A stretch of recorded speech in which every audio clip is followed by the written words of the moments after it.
শীতকালে ফুলকপি দিয়ে একবার হলেও ট্রাই করা উচিত এই ফুলকপি বা কপির পরোটা। কারণ সারা বছরের তুলনায় এই শীতকালের ফুলকপির টেস্ট কিন্তু দারুণ হয়। আর শীতকালে একটু ভাজাভুজি মানে এই পরোটা খেতে ভালো লাগে। তো সবাইকে জানাই আবারও হ্যাপি নিউ ইয়ার। আশা করছি সকলে ভালো আছেন। রান্নাটি ভালো লাগলে অবশ্যই করে একটা লাইক ও শেয়ার করে দেবেন। তাহলে চলুন বন্ধুরা, ফুলকপির পরোটা বানিয়ে ফেলা যাক। ফুলকপির পরোটার জন্য আমি এখানে ফুলকপি নিয়ে নিয়েছি একটা, কিন্তু এতটা ফুলকপি দেব না। আমি এখান থেকে কয়েক পিস ফুলকপি কেটে নিয়ে নিচ্ছি। এরকম করে করে আমি পিস কটা কেটে নিয়ে নিচ্ছি। এই ফুলকপিগুলো একটু দেখে নিতে হবে, ভিতরে অনেক সময় পোকা থাকে, সবুজ সবুজ পোকা থাকে, সেই পোকাগুলো একটু দেখে নিতে হবে। শীতকালে এই সময় যদি ফুলকপির পরোটা বা সবজির পরোটা যদি না খান, তাহলে কিন্তু বন্ধুরা অনেক কিছুই মিস করবেন। বেশ কিছুটা পরিমাণে আমি নিয়ে নিচ্ছি কেটে।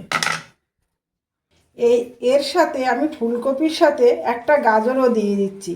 এই শীতের সিজনে গাজরটাও কিন্তু আমাদের সব সময় অ্যাভেলেবেল পাওয়া যায়, তাই গাজরটাও দিলে কিন্তু এর সাথে আরও ভালো লাগবে। গাজরটাও আমি ছাড়িয়ে নিয়ে একটু ছোট ছোট পিস করে নিয়ে নিচ্ছি, কারণ এটা সেদ্ধ করতে সুবিধা হবে। তাহলে একটু ছোট ছোট পিস করে নিচ্ছি। এখানে আমি ফুলকপিগুলো একটু ছোট সাইজের করে নিয়েছি। এবারে জলে ধুয়ে আমি একটা প্রেসার কুকার নিয়ে নিয়েছি। প্রেসার কুকারে আমি এগুলো দিয়ে দিচ্ছি, গাজর আর ফুলকপিটা দিয়ে দিচ্ছি। কারণ একটু জাস্ট আমি কিন্তু একটা সিটি মেরে নেব, তার জন্যই কিন্তু আমি প্রেসার কুকারে দিয়ে দিচ্ছি, সময়টাও বাঁচবে। এর সাথে আরও দিচ্ছি আমি 2 মুঠো মতো মটরশুঁটি দিয়ে দিচ্ছি। 2 মুঠো মতো মটরশুঁটি দিয়ে দিলাম, দিয়ে হালকা অল্প করে একটু জল দিয়ে দিচ্ছি সেদ্ধ করার জন্য।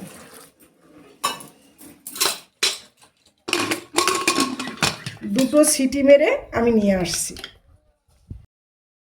সবজিটা আমি সেদ্ধ করতে দিয়ে এধারে আমি একটা গামলা নিয়ে নিয়েছি। সেখানে আমি আটা দিয়ে আজকে কিন্তু আমি পরোটাটা করব, আটা নিয়ে নিচ্ছি।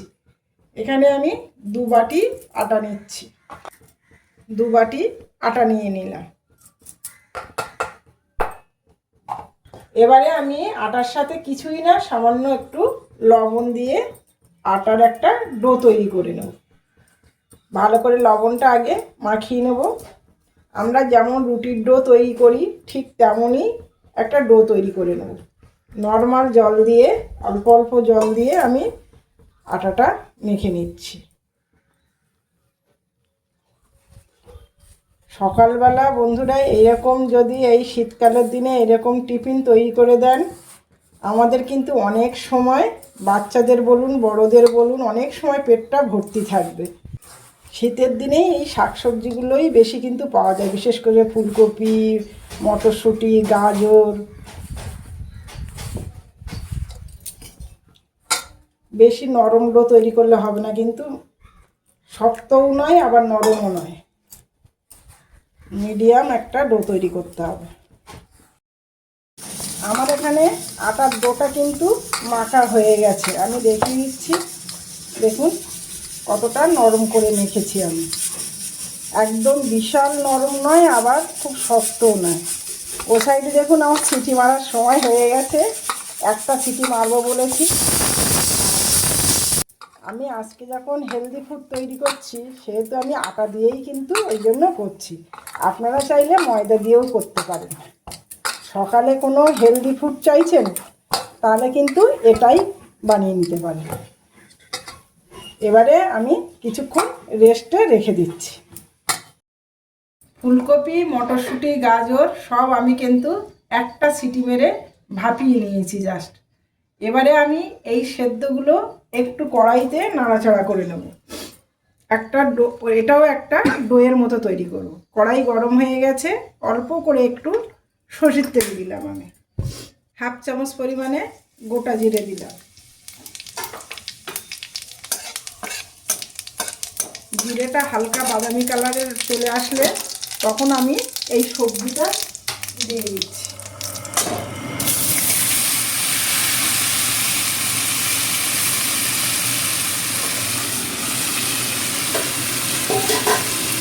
এবারে ভালো করে নাড়াচাড়া করতে হবে। এবার আমি দিচ্ছি এখানে দুটো কাঁচা লঙ্কা, ঝিরি করে নিয়ে যদি বাচ্চারা খায় তাহলে কাঁচা লঙ্কা দেবেন না আপনারা।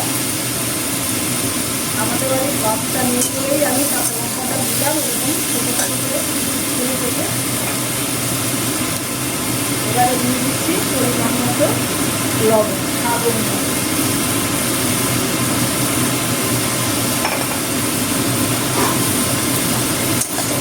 ভালো করে নাড়াচাড়া করে দিতে হবে। দেখুন একদম পুরো খুন্তি দিয়েই একদম ঘেঁটে যাচ্ছে, এইরকমই হতে হবে।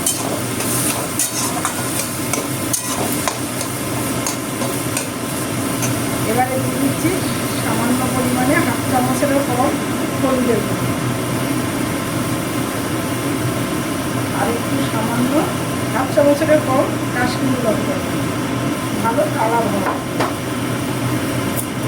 আর কিছুই দেবো। এবারে ভালো করে নাড়াচাড়া করতে হবে, শুকনো শুকনো করে দিচ্ছি।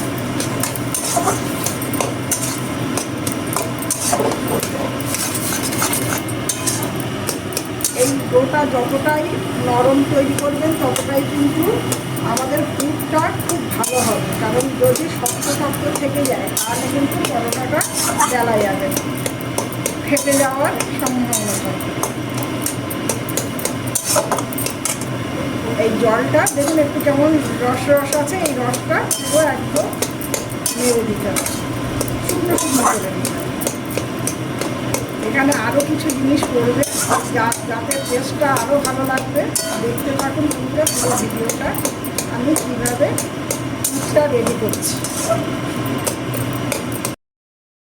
অনেকটা জল শুকিয়ে এসছে, এই সময় আমি একটু দিয়ে দেবো এখানে গরম মশলার গুঁড়ো, ছোটো চামচের 1 চামচ গরম মশলার গুঁড়ো দিয়ে দিলাম। আর দিয়ে দেবো ভালো টেস্ট আনার জন্যে আরও ছোটো চামচের 1 চামচ চাট মশলা। আপনারা আমচুর পাউডার থাকলে আমচুর পাউডারও দিতে পারেন। এতে কি বলুন তো, পুরের টেস্টটা কিন্তু দারুণ আসে, খুব ভালো একটা টেস্ট আসে, মুখরোচক টেস্ট আসে। এবার আবারও ভালো করে ঘেঁটে নিতে হবে, শুকনো শুকনো করতে হবে আরও। আর পরোটার পুর সেহেতু আমাদের একটু মিষ্টি মিষ্টি হলে ভালো লাগে, একদম ঝাল ঝাল ঠিক ভালো লাগে না। 1 চামচ, ছোটো চামচের 1 চামচ চিনি দিয়ে দিলাম। এবারে ভালো করে মিশিয়ে দিয়ে দিলাম।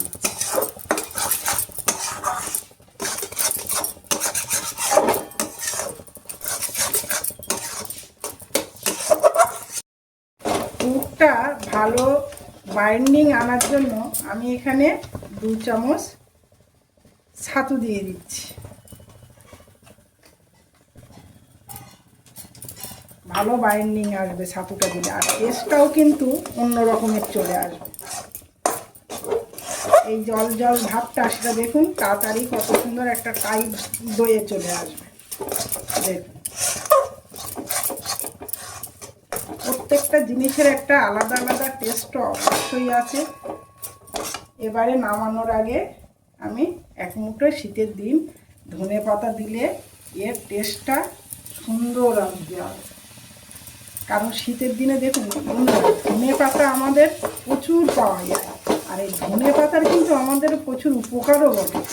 তাই এইরকম যখনই কোনো রকম পুর তৈরি করছি বা কোনো সবজি তৈরি করছি তাতে যদি ধনেপাতাটা দেওয়া হয় এত ভালো সেন্ট আসে, খুব সুন্দর একটা সেন্ট আসে। ভালো করে জলটা কিন্তু দেখুন অনেকটাই হয়ে গেছে, আর মারবো না, কারণ এটা ঠান্ডা হলে আরও টাইট হয়ে যাবে। তাহলে আমার এখানে পুর কিন্তু রেডি হয়ে গেছে। দেখুন এবার আমি একটা পাত্রে ঢেলে নিচ্ছি। এই পাত্রে আমি ঢেলে নিচ্ছি, ঠান্ডা করতে হবে সেহেতু একটা পাত্রে ঢেলে ঠান্ডা করে নিচ্ছি। সবজির পুরটা কিন্তু ঠান্ডা করে নিয়ে চলে এসেছি, দেখুন বেশ টাইট টাইট হয়েছে পুরটা। এবার এটাকে আমি সরিয়ে রাখলাম। আর আটাটা মেখে নিয়েছিলাম, ঢেকে রেখেছিলাম কিছুক্ষণের জন্য। এবারে দেখুন কতটা নরম হয়েছে। এরকম সফট একটা ডো তৈরি করতে হবে কিন্তু। আরও দেখুন রেখে দেওয়ার জন্য আরও নরম হয়েছে ভালো। এবারে এখান থেকে আমি আরেকটু ঠেসে ঠেসে নেব হালকা করে নিয়ে। এবারে আমি এখান থেকে লেচি বার করে নেব। মোটামুটি যেরকম রুটির আমরা লেচি তৈরি করি সেরকমই তৈরি করতে হবে।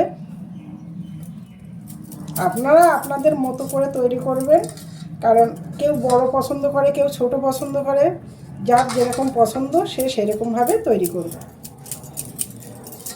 প্রত্যেকটা লেচি আমি তৈরি করে নিয়ে আগে কেটে নিয়ে নিচ্ছি।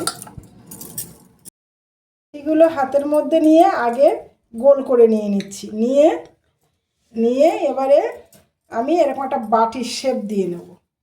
হাতে যদি লেগে যায় তাহলে এরকম হাতে একটু আটা লাগিয়ে নেবেন, কোনো অসুবিধা নেই। আটা বা ময়দা যেটা দিয়ে করছেন সেইটা লাগিয়ে নেবেন। নিয়ে এরকম একদম একটা বড় একটা বাটির আকার দেবেন। পুর যতটা বেশি করে দিতে পারবেন ততটাই কিন্তু পরোটাটা খেতে ভালো লাগবে।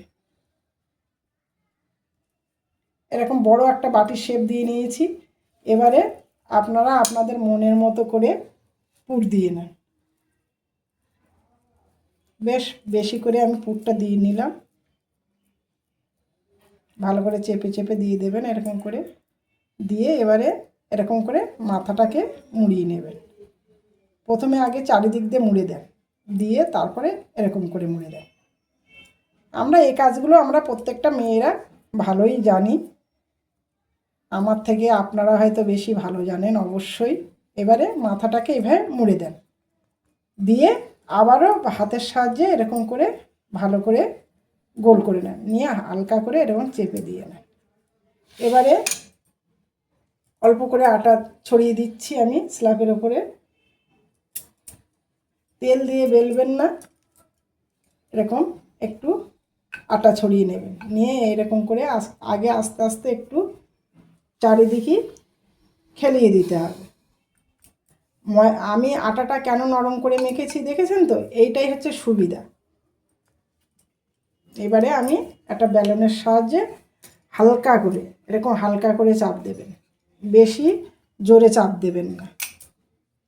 দিলে এর ভিতরে পুরটা দেখবেন আস্তে আস্তে চারিদিকে স্প্রেড হয়ে যাবে, চারিদিকে স্প্রেড হয়ে যাবে এরকম করে। আর বেশি পাতলা করা যাবে না, কারণ ভিতরে পুর রয়েছে। বেশি পাতলা আপনি করতেও পারবেন না, তাহলে কিন্তু পরোটাটা ভালো হবে না। একটু মোটা সাইজে রাখতে হবে। এই দেখুন আমি আগে কটা বানিয়ে নিয়েছি। এই দেখুন আমি মোটাটা আমি দেখিয়ে দিচ্ছি। একটু এভাবে ঝেড়ে নিয়ে নেবেন, কাজের সুবিধার জন্য আপনারা আপনাদের মতো করে নেবেন। এই দেখুন আমি কতটা মোটা রেখেছি। এই দেখুন এইভাবে আমি সবগুলো বানিয়ে নিচ্ছি। আগে এখানে একটা তাওয়া বসিয়ে দিয়েছি, তাওয়া গরম হয়ে গেছে। এবারে আমি পরোটাগুলো এক এক করে নিয়ে কিন্তু ভাজবো। শুকনো তাওয়াতে আগে দিয়ে দিলাম। প্রথমেই কোনো রকম তেল দেওয়ার দরকার নেই। ঠিক এইভাবে আপনারা যদি অল্প তেলে ভাজতে যান ঠিক এইভাবেই ভাজবেন। আমরা তেল বেশি খাবো না আজকে। একদম কিন্তু আমি হেলদি ফুড তৈরি করছি। সকালে উঠেই আমাদের যেটা প্রয়োজন হেলদি ফুডের, সেই রকমই আমি বানাচ্ছি। কিন্তু যার জন্য তেলটাও দেখুন আমি একদম কম দেবো পরোটা করতে গিয়ে। একটু এরকম শুকনো খোলাতে সেঁকে নিতে হবে, আগে হালকা করে করে সেঁকে নিতে হবে। সকালবেলা উঠে কিন্তু আমাদের চিন্তায় এটা একটা বিরাট বড় চিন্তা, যে সকালবেলা উঠে কী টিফিন দেবো বাচ্চাদের বড়দের, কী টিফিন দেব। এই টিফিনটা যদি আপনি করে দেন তাদের শরীরের পক্ষেও খুব ভালো। দেখুন কি সুন্দর ফুলে উঠছে। আমি কিন্তু এখনও তেল দিইনি। এই যখনই হালকা হালকা ফুলে উঠছে তখনই আপনি মাখন দিতে পারেন, এরকম সাদা তেল দিতে পারেন। আমি সাদা তেল দিচ্ছি, দেখুন সামান্য একটু আমি তেল দিচ্ছি, কতটা ফুলে উঠছে দেখুন। যেই আপনি এরকম তেলটা দেবেন দেখবেন আরও ফুলে উঠবে। 1 চামচ তেলে আপনার একটা পরোটা ভাজা হয়ে যাবে। কত মোটা করে আমি পরোটাটা ভেজেছি বেলেছি সেটা দেখেছেন, ভিতরে পুরে ঠাসা একদম। ঠিক এইভাবে হালকা আঁচে, আর আঁচটা কিন্তু মিডিয়ামে দিয়ে প্রথমে সেঁকতে হবে, নইলে কিন্তু ফুলে উঠবে না। এরকম করে এপিট ওপিট করে সুন্দর করে ভাজতে হবে। পুরো পরোটাটা কিন্তু এপিট ওপিট পুরো একদম কানা পর্যন্ত করে ফুলে গেছে। শীতের দিনে এরকম গরম গরম পরোটা হলে, সবজি পরোটা, আর কিছুই লাগে না বন্ধুরা। আমার কিন্তু দেখুন একটা পরোটা ভাজা হয়ে গেছে। এবারে আমি একটা পাত্রে রেখে দিচ্ছি। দেখুন এইভাবে আমি পরোটাগুলো সব ভেজে নিচ্ছি।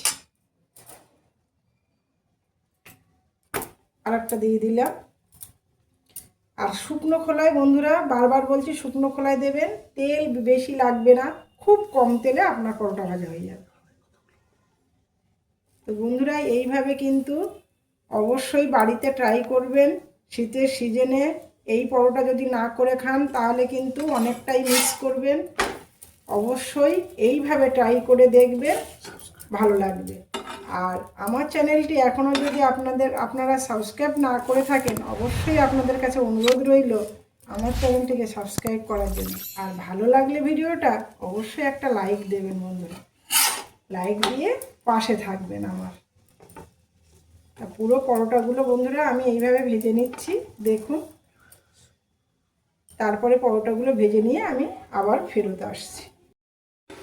তো বন্ধুরা আজকের মতো তাহলে আসি। আপনারা শীতের সকালে এরকম সবজি পরোটা করে খান আর এনজয় করুন। তাহলে এখানেই, ধন্যবাদ ভিডিওটা দেখার জন্য।